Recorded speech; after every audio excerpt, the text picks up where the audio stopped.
Hello नमस्कार दोस्तों, good morning. आज 22 जनवरी से संबंधित कुछ दैनिक समसामयिकी से संबंधित प्रश्नों का अध्ययन करेंगे।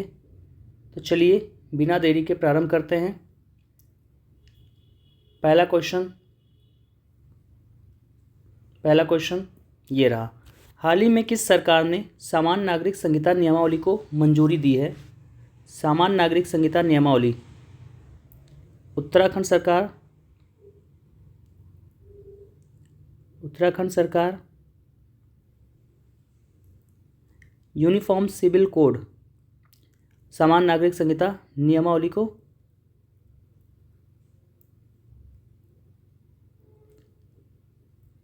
मंजूरी, यूनिफॉर्म सिविल कोड नियमावली को मंजूरी दी है। भारत का पहला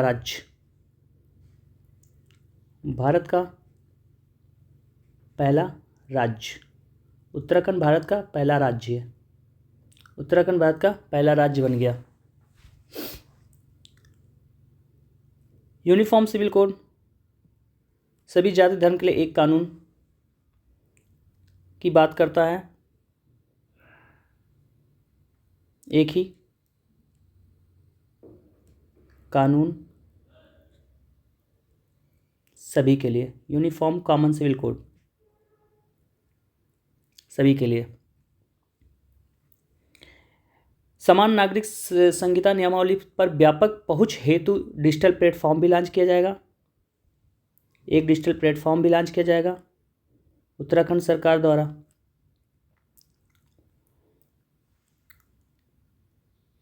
उत्तराखंड सरकार में के मुख्यमंत्री पुष्कर धामी उत्तराखंड के मुख्यमंत्री हैं। यहाँ के गवर्नर गुरमीत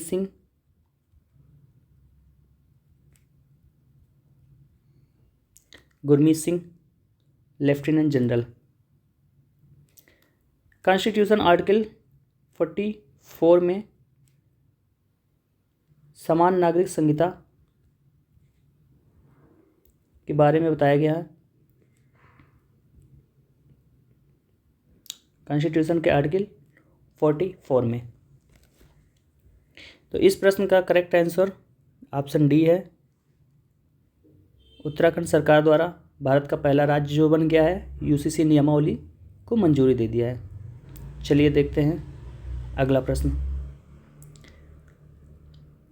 इसमें हम फटाफट रिवीजन देख लेते हैं जो प्रीवियस कुछ दिनों में बीते हुए हैं। जैसे राष्ट्रपति मुर्मू द्वारा नई दिल्ली में संविधान का किस भाषा में विमोचन किया गया? संविधान का किस भाषा में विमोचन किया गया है? द्रौपदी मुर्मू द्वारा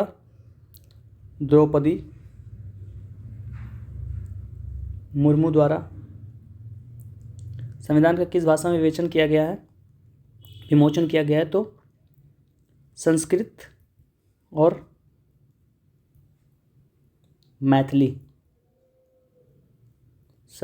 और मैथिली भाषा में संविधान का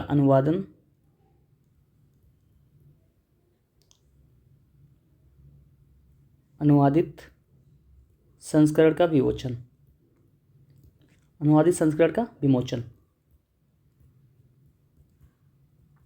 चलिए अगला है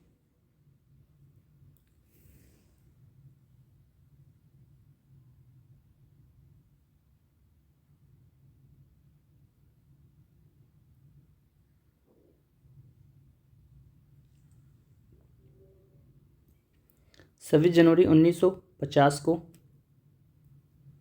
संविधान पूरी तरह से लागू हो गया था। संविधान पूर्ण रूप से लागू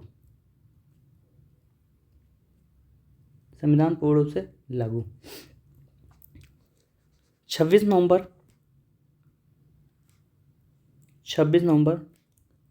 1949 को संविधान को अंगीकृत किया गया था। यानी कि एडॉप्टेड बाय कॉन्स्टिट्यूशन असेंबली।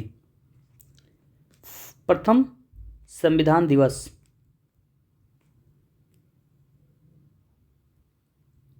प्रथम संविधान दिवस 26 नवंबर 2015 से प्रारंभ हुआ। अवसर क्या था? अवसर था डॉक्टर बाबा साहब भीमराव अंबेडकर का 125वीं जयंती। बाबा साहब भीमराव अंबेडकर के 125वीं जयंती के आयोजन में संविधान दिवस मनाया गया था। चलिए अगला क्वेश्चन देखते हैं। अगला क्वेश्चन है, हाल ही में आरबीआई ने एचएसबीसी इंडिया को देश में कितनी नई शाखाएं खोलने की अनुमति दी है? आरबीआई द्वारा एचएसबीसी इंडिया को देश में कितनी नई शाखाएं खोलने की अनुमति दी है? एचएसबीसी के बारे में देख लेते हैं। यह एक फॉरेन बैंक है। फॉरेन यानी विदेशी बैंक। एचएसबीसी क्या है? विदेशी बैंक है। इसका पूर्ण नाम, विदेशी बैंक कहाँ की बैंक है? इंग्लैंड की। एक विदेशी बैंक है जिसका हेडक्वार्टर कहाँ पे? इंग्लैंड में है। इसका पूर्ण नाम हांगकांग एंड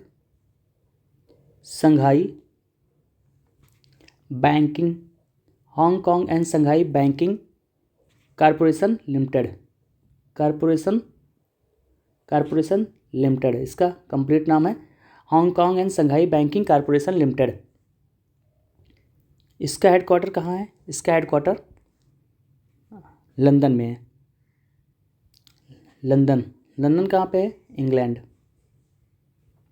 एचएसबीसी का हेडक्वार्टर कहाँ है? लंदन में। एचएसबीसी इंडिया के बारे में जानते हैं। इंडिया में एचएसबीसी का हेडक्वार्टर कहाँ है? इंडिया में एचएसबीसी का हेडक्वार्टर मुंबई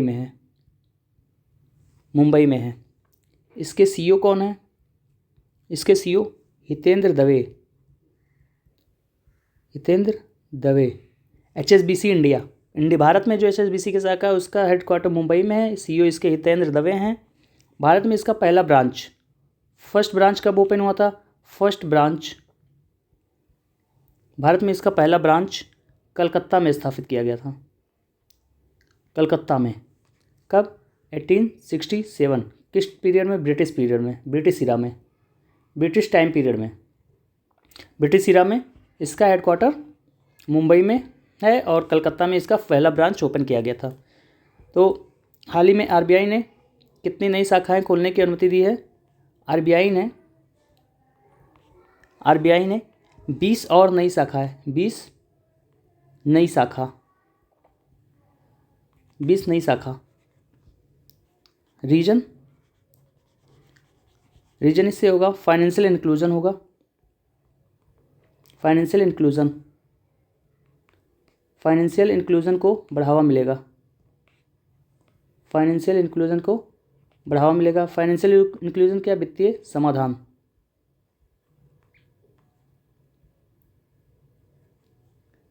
वित्तीय समाधान में बढ़ावा मिलेगा। वित्तीय समाधान को बढ़ावा।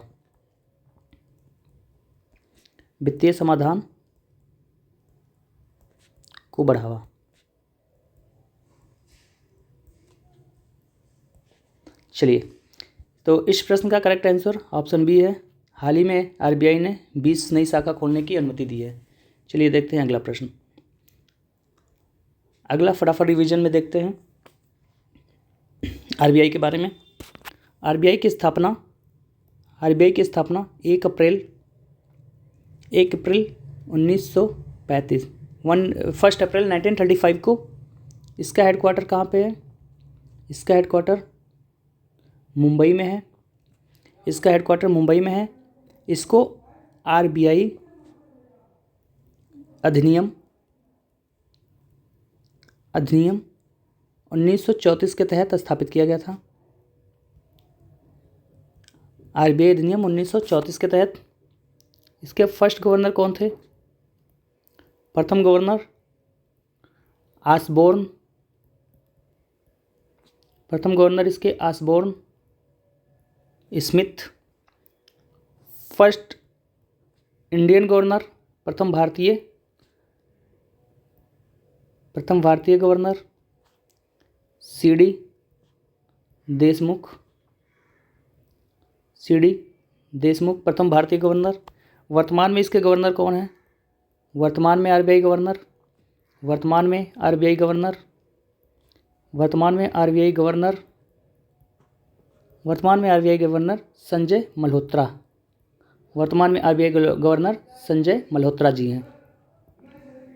संजय मल्होत्रा। जी हैं। इनका अपॉइंटमेंट 9 दिसंबर 2024 को हुआ है। 9 दिसंबर 2024 को इनका अपॉइंटमेंट हुआ। ये आरबीआई के 26वें गवर्नर है, 26वें नंबर के गवर्नर हैं। चलिए चलते हैं अगले प्रश्न।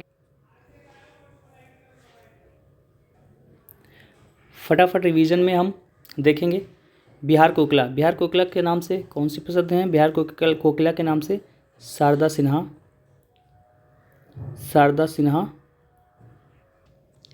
बिहार कोकिला के नाम से शारदा सिन्हा जी प्रसिद्ध थी। ये लोक गायिका थी।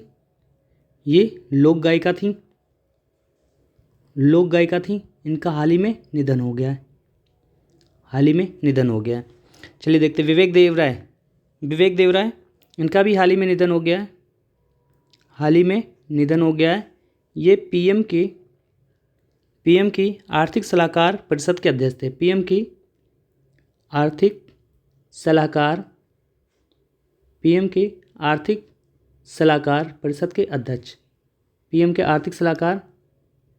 परिषद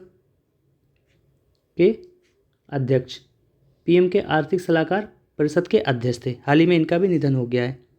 चलिए अगला प्रश्न है, हाल ही में विश्व आर्थिक फोरम 2025 की वार्षिक बैठक किस देश में आयोजित की गई? World economic forum WEF। हाल ही में इसका मीटिंग हुआ है। वर्ल्ड इकोनॉमिक फोरम 2025 20 से 24 जनवरी तक इसकी बैठक चलेगी। इसका बैठक दावोस स्विट्जरलैंड में इसकी वार्षिक बैठक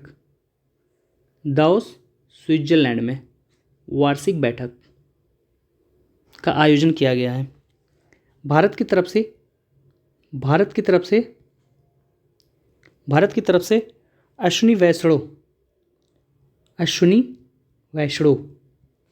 तरफ से अश्विनी वैष्णो जी शामिल होंगे।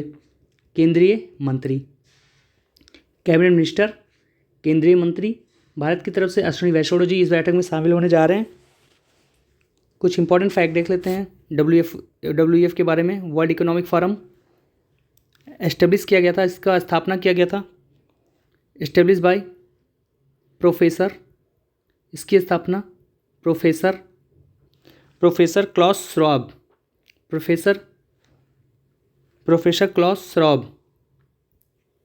इसकी स्थापना प्रोफेसर क्लॉस श्वाब के द्वारा किया गया था।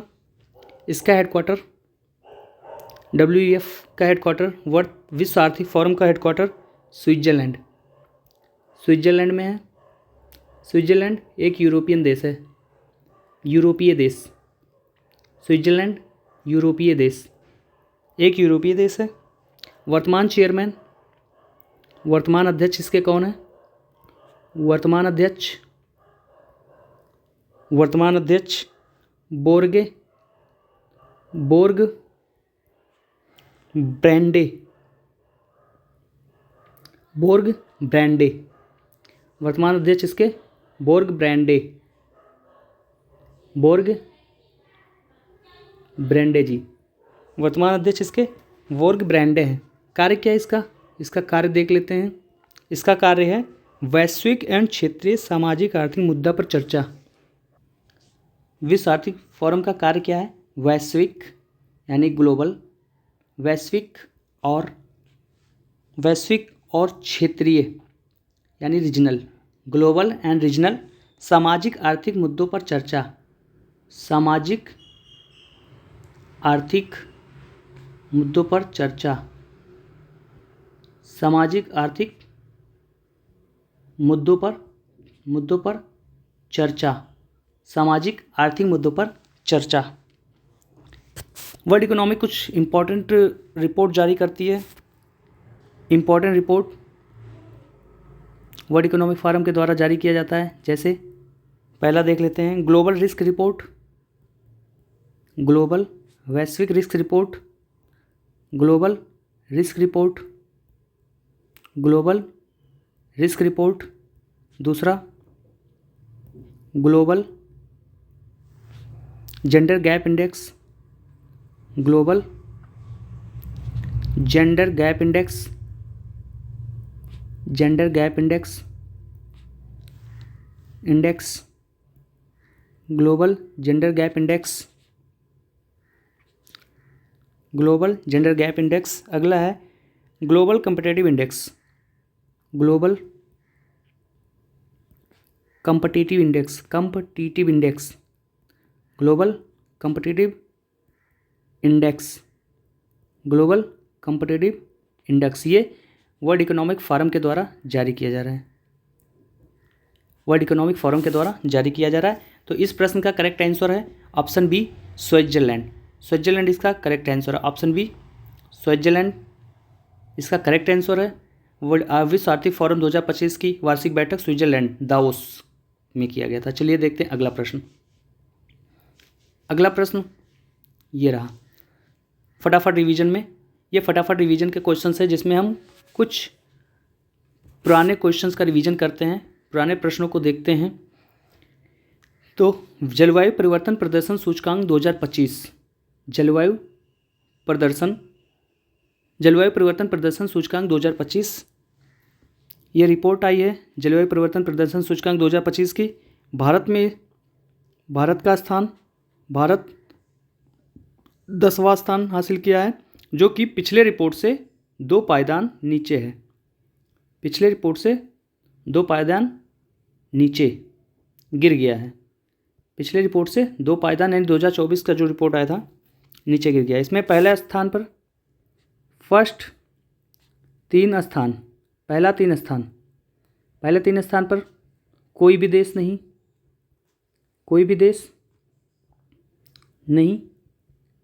पहले 3 स्थान पर कोई भी देश नहीं। चौथे स्थान पर डेनमार्क ने टॉप किया है। चौथे स्थान पर डेनमार्क, ये भी एक यूरोपियन नेशन है। चौथे स्थान पर डेनमार्क। पाँचवें स्थान पर नीदरलैंड, पाँचवें स्थान पर नीदरलैंड। लास्ट स्थान, सबसे अंतिम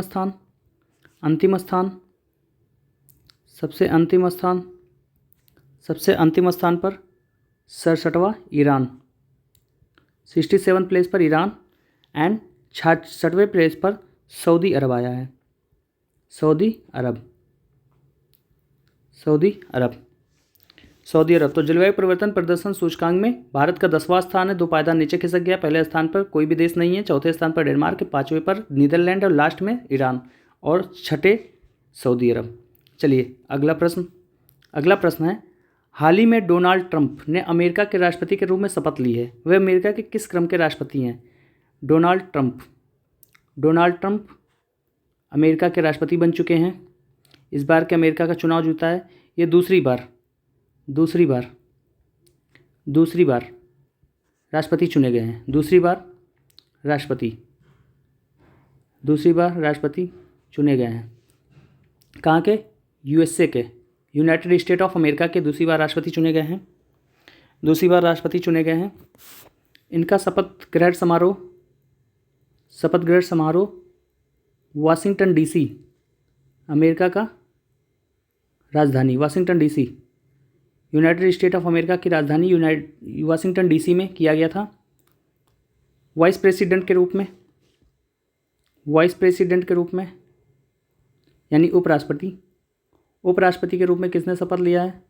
उपराष्ट्रपति, उपराष्ट्रपति के रूप में शपथ लिया जेडी वेंस, जेडी वेंस। उपराष्ट्रपति के रूप में जेडी वेंस ने शपथ लिया।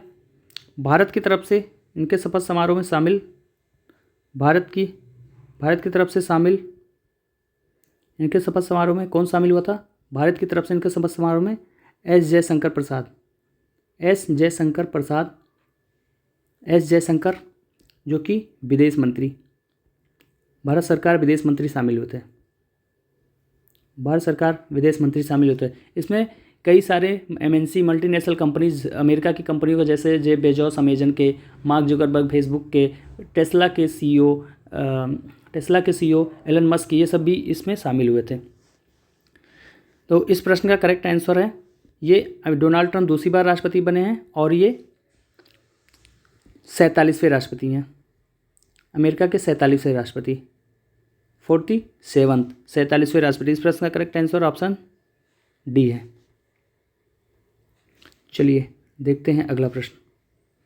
अगला प्रश्न दैनिक समसामयिकी, जो प्रीवियस कुछ क्वेश्चंस हैं, जैसे झारखंड के 14वें मुख्यमंत्री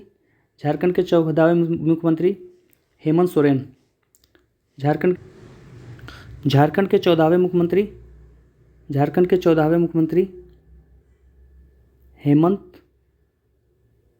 सोरेन झारखंड के 14वें मुख्यमंत्री बने हैं। इनकी पार्टी का नाम जेएमएम, झारखंड मुक्ति मोर्चा, पार्टी का नाम जेएमएम, पार्टी का नाम झारखंड मुक्ति मोर्चा। चलिए, यामांडू ओरसी उरुग्वे देश के राष्ट्रपति नियुक्त हुए हैं, उरुग्वे देश के राष्ट्रपति।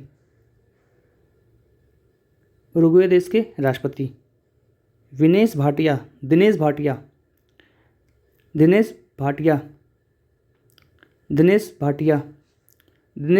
को ब्राज़ील में भारत का राजदूत नियुक्त किया गया है। ब्राज़ील में भारत का राजदूत दिनेश भाटिया। चलिए अगला प्रश्न है, हाल ही में सीआरपीएफ के महानिदेशक के रूप में किसे नियुक्त किया गया है? सीआरपीएफ के महानिदेशक के रूप में किसे नियुक्त किया गया है? सीआरपीएफ के महानिदेशक के रूप में किसे नियुक्त किया गया है? CRPF central reserve police force Gyanendra Pratap Singh को हाल ही में महानिदेशक सीआरपीएफ के महानिदेशक नियुक्त किया गया है। सीआरपीएफ के महानिदेशक नियुक्त किया गया है। इनका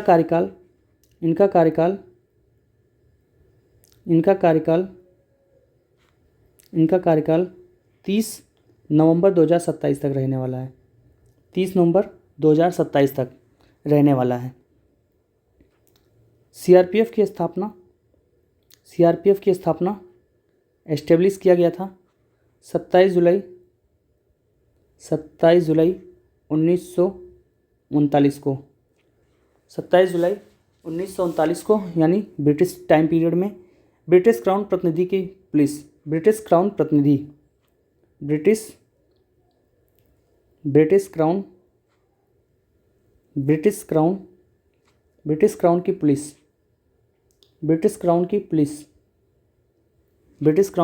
पुलिस के रूप में, ठीक है। इसका वर्तमान देखरेख गृह मंत्रालय द्वारा किया जाता है। गृह मंत्रालय, भारत सरकार। वर्तमान देखरेख गृह मंत्रालय, भारत सरकार। वर्तमान गृह मंत्रालय के अंदर कार्य करता है। इसका हेडक्वार्टर नई दिल्ली। इसका हेडक्वार्टर नई दिल्ली है। तो इस प्रश्न का करेक्ट आंसर ऑप्शन ए है। ज्ञानेंद्र प्रताप सिंह जी को हाल ही में सीआरपीएफ के महानिदेशक नियुक्त किया गया है। चलिए अगला प्रश्न डॉक्टर जयतीर्थ राघवेंद्र इनको ब्रह्मोस एरोस्पेस के प्रमुख के रूप में नियुक्त किया गया है। ब्रह्मोस एरोस्पेस के रूप में ब्रह्मोस एरोस्पेस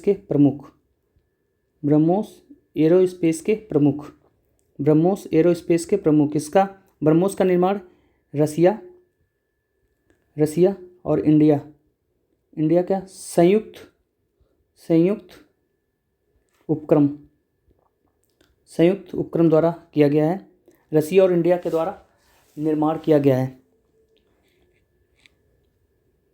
के संजय मूर्ति भारत के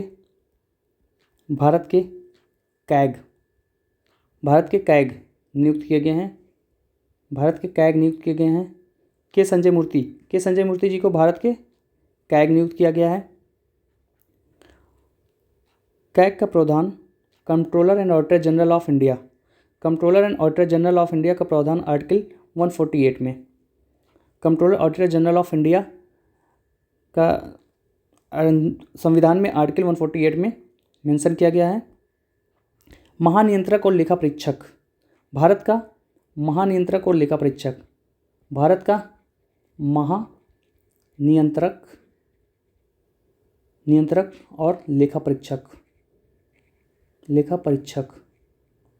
controller and auditor general of India article 148 में मेंशन है। आर्टिकल 148 में भारत के कैग के बारे में बताया गया है। वर्तमान में भारत के कैग के संजय मूर्ति जी को नियुक्त किया गया है।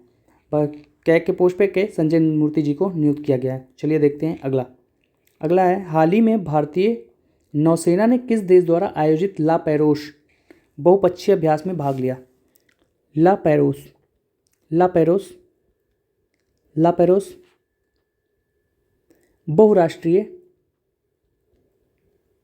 बहुराष्ट्रीय नौसैनिक अभ्यास। ला पैरोस क्या है? बहुराष्ट्रीय नौसैनिक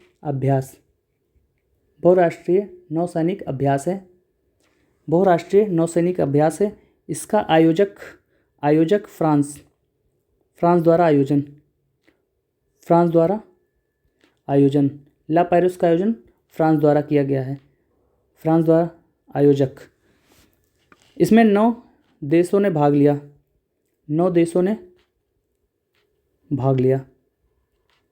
इस अभ्यास में कितने देशों ने भाग लिया? 9 देशों में। 9 देशों में कौन कौन देख लेते हैं? US, Canada,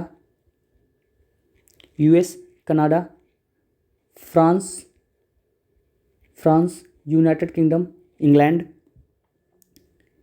Indonesia,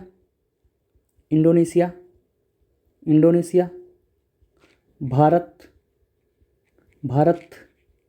Singapore, Malaysia,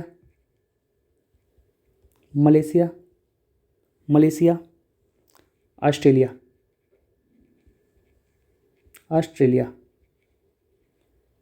US, Canada, France, UK, Indonesia, Bharat, Singapore, Malaysia, Australia, ये 9 देशों ने भाग लिया। ये इंडो पैसिफिक देश हैं। इसका आयोजन कहाँ पे किया गया है? आयोजन ला पैरोस का आयोजन हिंद प्रशांत महासागर के बीच हिंद सागर व प्रशांत महासागर के बीच में हिंद सागर व प्रशांत महासागर के बीच में हिंद सागर व प्रशांत महासागर के बीच में। इसके बीच में किस जगह पे? मलक्का, सुंडा एंड लोम्बोक। जल डमरू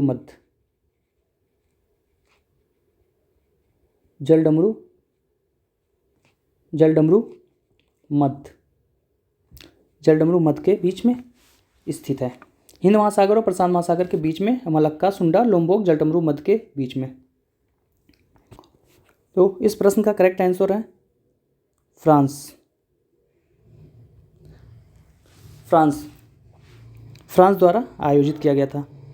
इसमें भारत की तरफ से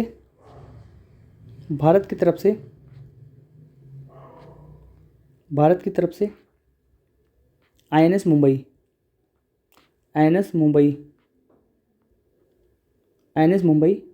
शामिल हुआ।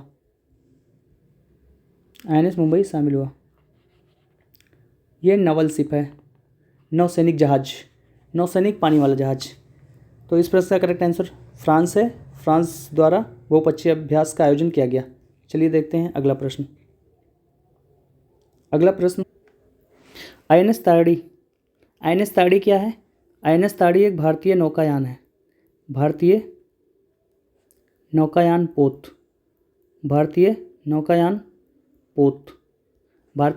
पोत ऑस्ट्रेलिया से वैश्विक अभियान पर रवाना हुआ। ऑस्ट्रेलिया से वैश्विक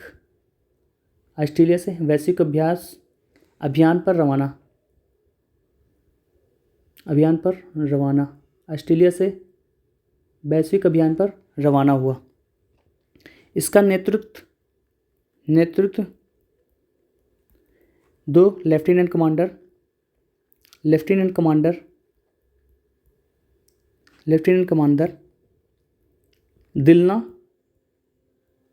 दिलना व रूपा ने किया। नेतृत्व किसके द्वारा किया गया है? दिलना और रूपा के द्वारा। अभ्यास गरुड़ शक्ति 2024 का आयोजन 1 से 12 नवंबर 2024 को किया गया। ये भारत और इंडोनेशिया के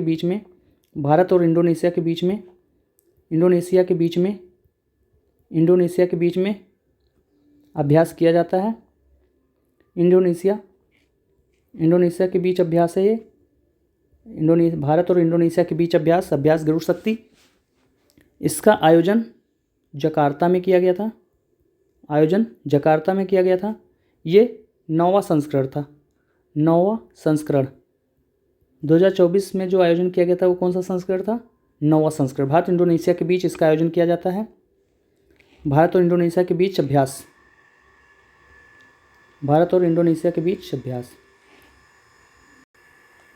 चलिए अगला प्रश्न देख लेते हैं। अगला प्रश्न है, हाल ही में कहाँ रक्त चूसने वाली मक्खियों की 23 प्रजातियाँ दर्ज की गई? रक्त चूसने वाली मक्खियों की 23 प्रजातियाँ दर्ज की गई। तो ये अंडमान निकोबार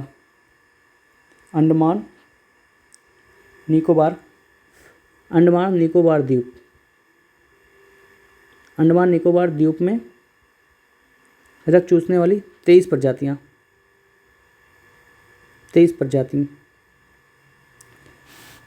की खोज की गई। इसका शोधकर्ता भारतीय प्राणी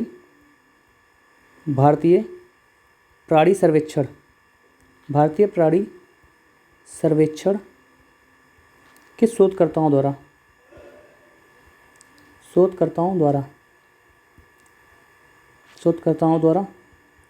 भारतीय प्राणी सर्वेक्षण के शोधकर्ताओं द्वारा अंडमान निकोबार द्वीप समूह में 23 प्रजातियां दर्ज की गई। इस प्रश्न का करेक्ट आंसर ऑप्शन बी है, अंडमान और निकोबार। चलिए अगला प्रश्न, चौंकस क्या है? साइनोबैक्टीरिया क्या है? सूक्ष्म जीव।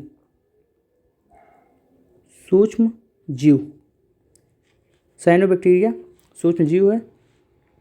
साइनोबैक्टीरिया की नई प्रजाति की खोज। चौंकस क्या? साइनोबैक्टीरिया की नई प्रजाति खोज की गई है। ये कार्बन कैप्चर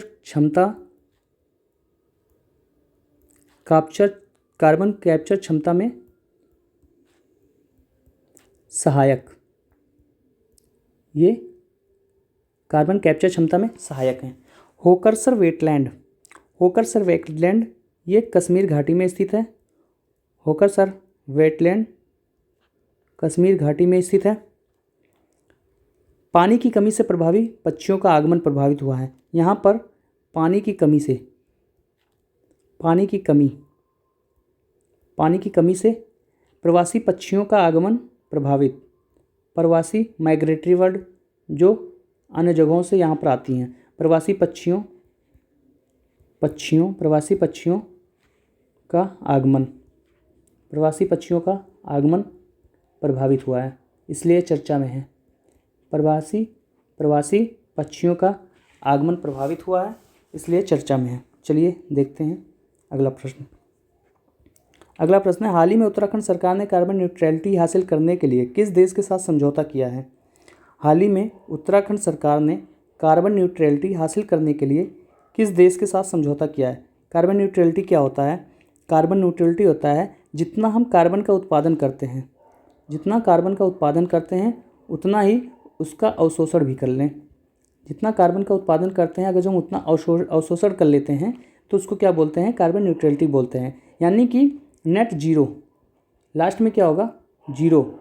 जितना हम कार्बन का उत्पादन करते हैं उतना एब्जॉर्ब भी कर ले रहे हैं, तो कार्बन से कोई हानिकारक प्रभाव नहीं पड़ा। इसी को कार्बन न्यूट्रलिटी कॉन्सेप्ट बोलते हैं। चलिए, कार्बन न्यूट्रलिटी हासिल करने के लिए देश के साथ समझौता किया है तो उत्तराखंड और आयरलैंड, उत्तराखंड और आइसलैंड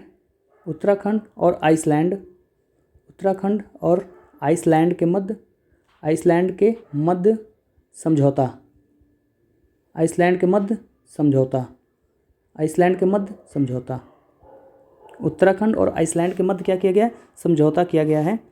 लक्ष्य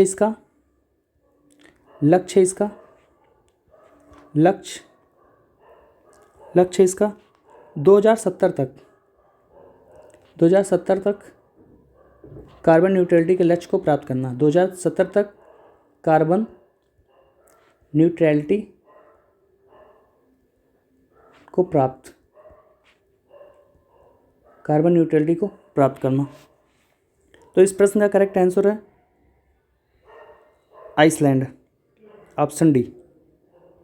इस प्रश्न का करेक्ट आंसर ऑप्शन डी है।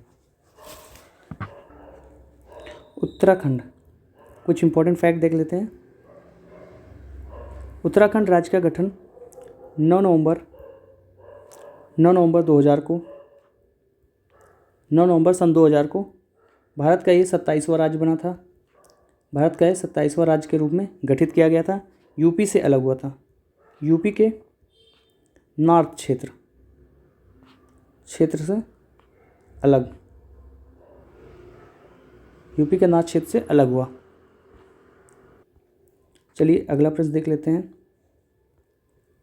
अगला प्रश्न है, हाल ही में किस राज्य सरकार ने फिनटेक हब स्थापित करने के लिए सिंगापुर के साथ समझौता किया है? हाल ही में किस राज्य सरकार ने फिनटेक हब स्थापित करने के लिए सिंगापुर के साथ समझौता? फिनटेक हब क्या होता है? फाइनेंस प्लस टेक्नोलॉजी बराबर फिनटेक होता है। यानी फाइनेंस में वित्त में प्रौद्योगिकी का, टेक्नोलॉजी का यूज करना। फाइनेंस में टेक्नोलॉजी का यूज करना फिनटेक कहलाता है। फिनटेक हब, यहाँ हाल ही में फिनटेक हब उड़ीसा सरकार द्वारा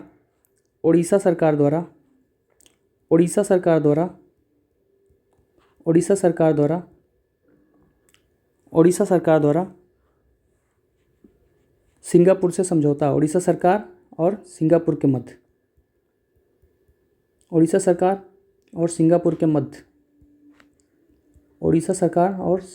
मध्य समझौता हुआ है। फिनटेक हब स्थापित करने के लिए उड़ीसा सरकार और सिंगापुर के मध्य समझौता हुआ है। कहाँ पर? भुवनेश्वर